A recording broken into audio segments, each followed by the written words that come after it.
I'm a big fan of repelling pests, but I don't like the idea of poisons or the loud things or things that are obnoxious. So I'm a big fan of these solar animal repellents. A couple of features here. It's got batteries, but it's solar powered, so don't really have to worry about changing batteries.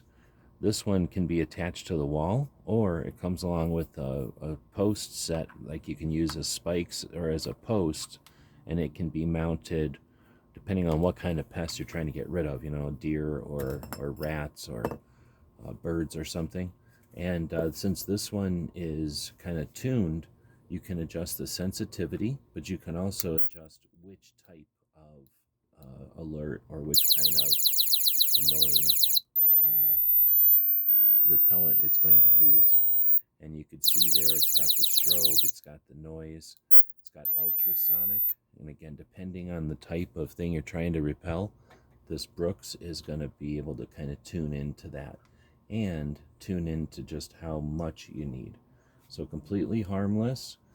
It's really just a repellent by being obnoxious. It's being noisy and visually annoying.